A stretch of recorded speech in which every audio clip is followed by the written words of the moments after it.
என்னங்க மேம் நீங்க ஒர்க் பண்ணிட்டு இருக்கீங்க? சூப்பரா இருக்கே ஒர்க். அழகா இருக்கா? செம்மையா இருக்குங்க மேம். சூப்பரா போட்டிருக்கேன்ல? உண்மையை சொல்லுங்க மேம், நீங்க போட்டதா? ஆக்சுவலி நான் போட்ட இப்படி போட மாட்டேனா? நீங்க சூப்பரா போடுவீங்க மேம், தெரிஞ்ச விஷயம் தானே. இருந்தாலும் நீங்க கண்டுபிடிச்சிட்டீங்க இது நான் போட்டது இல்ல அப்படின்னு. எஸ், இது நான் போட்டது இல்ல. இது உண்மையிலே போட்டது யாரு அப்படின்னா இவங்க தான், எங்களோட ஆரி ஸ்டூடெண்ட் சரண்யா. சரண்யா, நீங்க போட்டுறீங்களா? ஆரி ஒர்க் வந்து கத்துக்கணும் அப்படின்னா நிறைய பேர் கேக்குறீங்க, ஏஜ் லிமிட் இருக்கா, படிச்சிருக்கணுமா, என்ன குவாலிஃபிகேஷன் அப்படின்னு. ரெண்டு குவாலிஃபிகேஷன் தாங்க. ஒண்ணு பாத்தீங்கன்னா பொறுமை, அது இவங்க கிட்ட நிறைய இருக்குன்னு நினைக்கிறேன். இல்ல சரண்யா? இல்லனா இந்த மேட் ஃபில்லிங்ல இந்த அளவுக்கு பர்ஃபெக்ஷனோட ஒரே சைஸ்ல இவ்வளோ ப்ராப்பரா போட முடியாது. ஆக்சுவலி இது பாத்தீங்கன்னா ஃபுல்லா வந்து ஜர்தோசி, த்ரெட் கூட கிடையாது.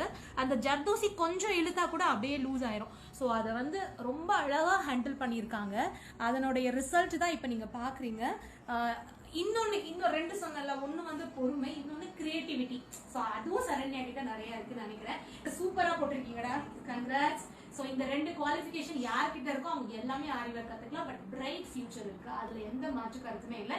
நீங்களும் அப்படிதானே நினைக்கிறீங்கடா? முடிச்சிட்டோம் அப்படின்னா கண்டிப்பா உடனே பிசினஸ் ஸ்டார்ட் பண்ணலாம் அப்படின்னு. ஸோ நீங்க ஆரி கத்துக்கணுமா, உடனே முடிவு பண்ணுங்க. நான் சொன்ன இந்த ரெண்டு விஷயம் இருந்துச்சுன்னா போதும், சூப்பரா சரண்யா மாதிரி நீங்களும் வந்து அழகா ஆரி ஒர்க் போடலாம். ஸோ கிளாஸ் ஜாயின் பண்ணணும்னா இந்த ஸ்கிரீன்ல வர நம்பருக்கு கால்